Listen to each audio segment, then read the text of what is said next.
What is up, guys? It's your boy Dash, and we are back again with another episode of Track Guides, and today we're going to be covering ruse tubes. As per usual, if I mention anything in this video that you don't understand, feel free to go back to the first episode in the series where I talk about all of the different techniques that I'll be referring to. Alright, so ruse tubes time trial. I'm going to try to make this quick because there's really not a lot to this course. I'm going to start off, do 2 mini turbos, jump down this hill, do 3 mini turbos, and then jump off this hill right onto the boost pad to get Sacred Fire. From there, all that really needs to be said is that we're cutting these lines as close as possible. So when we get to this shortcut at the end, the best thing that I can tell you if you're trying to go on the inside of it is just jump into it, but don't jump again until you've passed that little purple pole thing. After that, you can jump, but if you jump before that, you're gonna probably bonk off of the ceiling in there. And that's really the only thing that needs to be talked about in terms of like technical stuff in this entire track. You can honestly take the outside of it. It doesn't really matter too much if you're going for Oxide times. I mean, you can just go on the outside and it's not gonna cause any issues, but going on the inside is going to save you, I think it's like 0.3 or 0.4 seconds or something. It's a small amount, but it is definitely noticeable if you're trying to cut down the time. Another little tip I guess I could give you is give yourself a little bit of space from the corner. Don't jump basically from the left side of that ramp, just be a little bit further away from it. So that'll give you a little bit of space to actually go through there and not bonk off of the ceiling.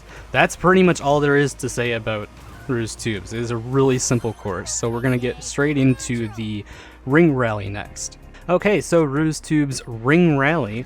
There's again, not really a ton to say about this track, so we're just going to kind of walk ourselves through this first lap worth of rings.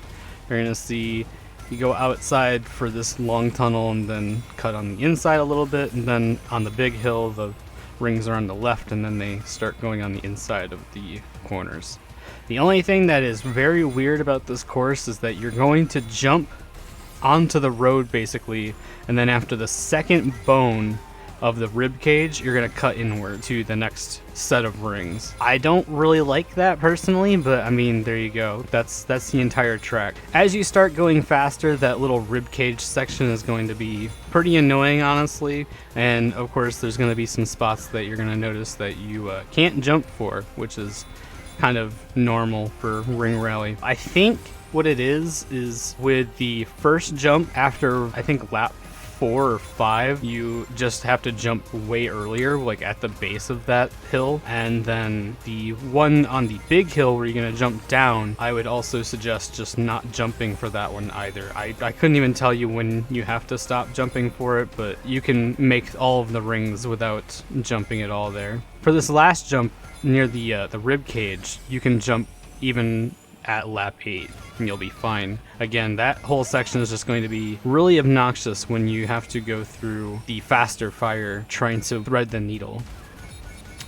And that's really all I've got to say about that. Again, as you're going through the shortcut, just jump to, spend a little bit less time driving on the dirt and slowing yourself down. And that's all I really have to say about ring rally. I think this one's okay, but this little last section with the rib cage is definitely kind of questionable. Everything else is okay though.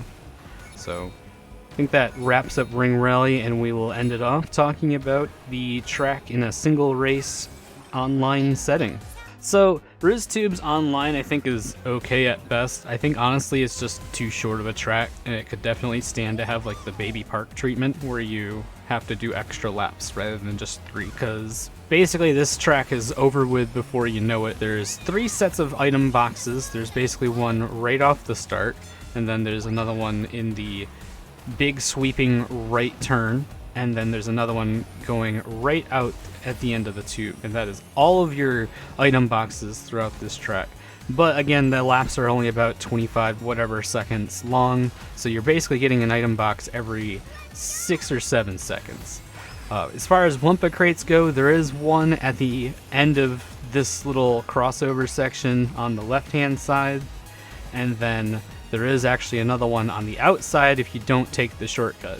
Those are your 2 Wumpa crates as well. Outside of that, there's not really a whole lot to talk about. You can play it safe and not take the inside of the shortcut if you're kind of scared of losing fire, and if you're not afraid of it, then good luck and hope that it's not trapped. That's really about it. I just think this track is okay at best. I really honestly think this track's okay for like time trialing, but online it's just too short and revolves way too much on who gets hit first and runs away with the whole track.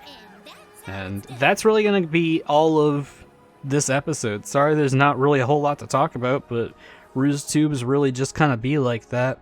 So the next episode, which will be on, I do believe, Monday, but don't quote me on that, it will be on Tiger Temple, and I will see you guys then.